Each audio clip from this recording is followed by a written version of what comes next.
moom da koy utiliser sans tooñ dafa ñëw wuy si n'a pas préféré faire autre chose que de répondre ce que justice soxla moo tax mu ñëw tey jàkkaarloog enquêteurs yi depuis 10 heures nag liñ ko convoqué et depuis 10 heures là je pense que les 17 heures passées ça veut dire vraiment jàll nañu dossier bi de fond en comble lu am solo mooy yenn wax yi di nga ko war a éviter sur les plateaux tooñ baaxul loolu moo am solo parce que Abdou tooñ ainsi que tous ceux qui ont été cités cette affaire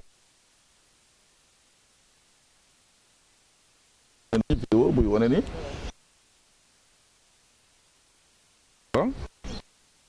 ñuy liggéey TFM ñuy liggéey Sen TV fekk lañu loolu boo ko waxee ay kilifa xam nga Abdou père de famille la ñeneen ñi fay liggéey également ce sont des grands responsables boo leen waxee loolu ils ont le droit de répliquer c'est seen bopp je pense que Abdou a tout simplement considéré que affirmé wul sax dafa poser question kii di wax ba teg ñu ay naafeq mooy kat c'est cette question-là qui a gêné effectivement monsieur Fall bi mu ñëw porter plainte et cette plainte-là aujourd'hui a conduit ñu convoquer Abdou. Abdou s'est expliqué devant son avocat et que les choses mooy le procureur a considéré qu'il n'y avait pas lieu à le placer en garde à vue xam nga yii yëpp dafa nekk ci contexte boo xam ni on tente aussi quelque part de museler ñi nga xam ne ñoo leen xaw a sonal fii le régime bi ñu fi def mooy un régime de rupture procureur de la République tey maa ngi koy sant di ko gërëm parce que xool na ni y avait pas lieu à placer monsieur Abdou Nguer en garde à vue parce que moom tooñul dafa na fekk répliquer raison pour laquelle bind nañ ko ci procès verbal bi réplique donc loolu réplique bi nag dafa saf mais c'est une réplique proportionnée. Je termine tout de suite là, de la phrase. Voilà. Donc voilà, daañu dem fële parce que la police considère que dañu war a déplacer wu. Donc on va continuer l'entretien juste à côté pour terminer, mais sans entrer dans le fond du dossier. D'accord.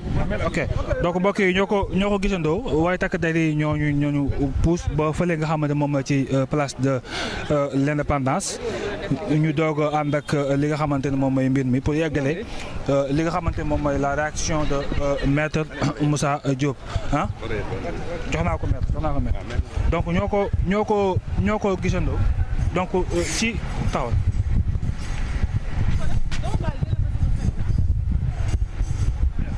mbokk yi ñoo ko gisandoo takk der yi ñooñu daal di aaye ñu taxaw ci périmètre bi mi donc Abdou Nguer nag mi ngi dox ba léegi ànd ak li nga xamante ni moom mooy maître Moussa Diop ak ki nga xamante ni moom mooy donc waaw nee nañu bàyyi complètement ñu libéré li nga xamante ne moom mooy la circulation donc waaw là c'est bon donc ñu taxawaat eggale li nga xamante ni moom mooy réaction donc bu taxawee du mën xool ci limi naaj bi.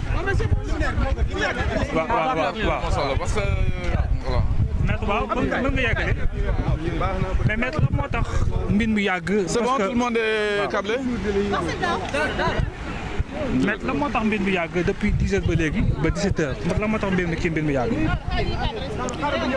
waaw baax na waaw ñu xaar un peu donc ñu xaar un peu gars yi. am na ko ma yore seen truc voilà d'accord. waaw. voilà yéegal ci kaw. gars yi c'est bon. voilà bu ngeen gisee nag yi mbir mi yàgg depuis 10 heures ba 17 heures c'est parce que procédure yi diñ ko dafa sensible parce que ça concerne un responsable d'un parti au pouvoir mooy le PASTEF ak un chroniqueur nga xam ni temps yi chroniqueur yi moom defe naa dañu leen signalé le procureur nag moom ñu ko joxee dossier aussi certainement bari woon na liggéey mu considéré après avoir vu le dossier qu'il n'y avait pas lieu à le placer en garde à vue nee na ni nga ko levé na ñibbi këram.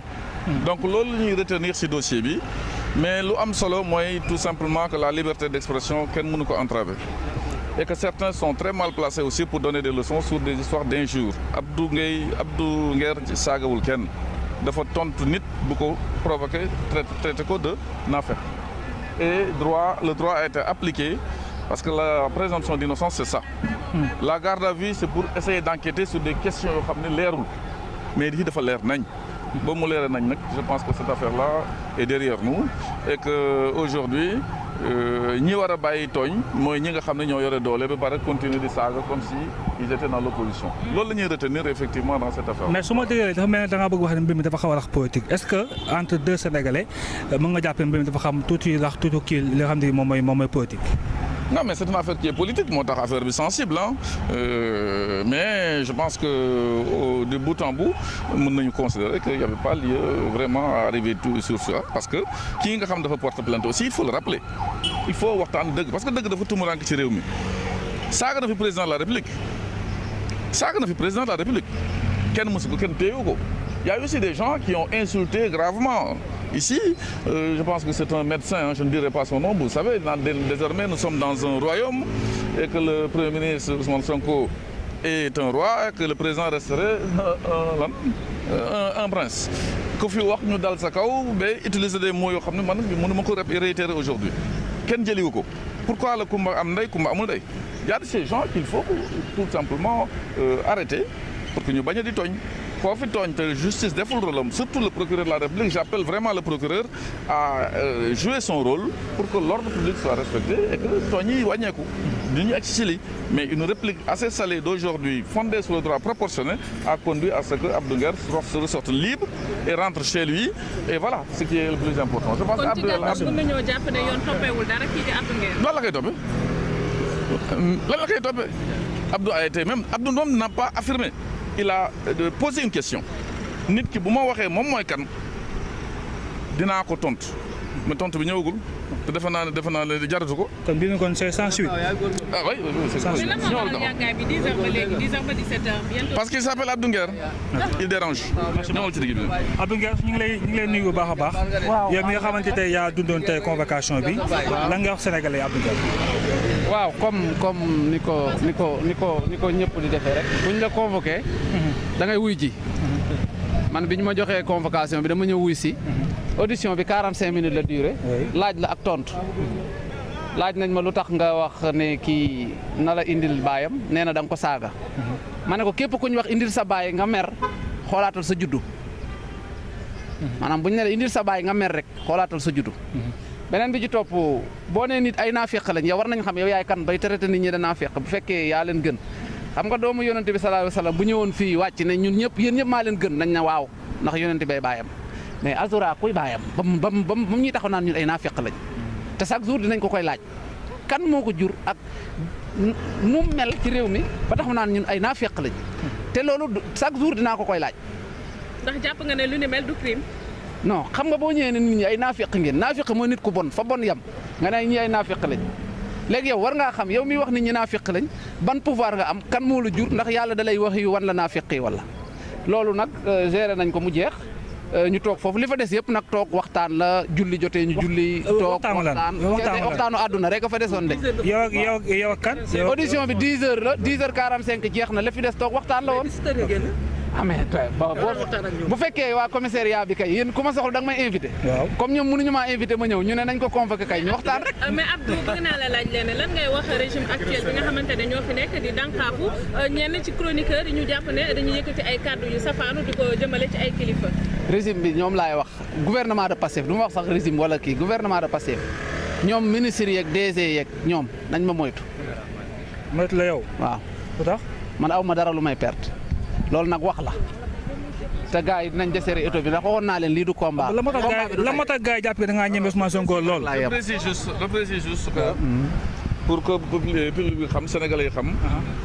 ku xam Abdou parce que Abdou tey laa ko mos a gis de près mais ci lu muy wax ak lu muy kii yëpp day indi ay firnde pour tax ba léegi kenn mënulu ko dara. laaj nañ ko nag est-ce que da ngay retirer say propos wala da ngay baalu. mu ne je maintiens mes propos baaluwuma mu leer. merci. mu leer. merci voilà. Abdou waaw parce que loolu man maa ko wax maa ne leen retiré ma te bu ko waxaatoon tey. ma demaat tey waxaat ko lu ko gën a pire sax. ok ndax moom leeralagul ba tey. te bu ko waxaatee damay leeral man. est-ce que envisagé nga porter plainte kii di Azura Fall. jaru ko yaa ngi wax naan daf leen traité de naafeq. non garaawul waa des médias ak Futurs Médias. garaawul comme moom am na naqaru xol ba nee na ni ñu koy léser ci réseaux sociaux ak challenge si moo ko metti loolu la fa bind. nee na challenge si ñu koy challenge si oye ton papa moo ko metti dina dee ndax day continuer. kii Abdou Nguer balaa ma lay bàyyi sa naataangoo waa Sen TV ki kenn ñëw fii la moo tax loolu. non ñoom dañoo jàpp. jaa ngeen jëf mbokk yi mi ngi noonu en tout cas ñoo ko gisandoo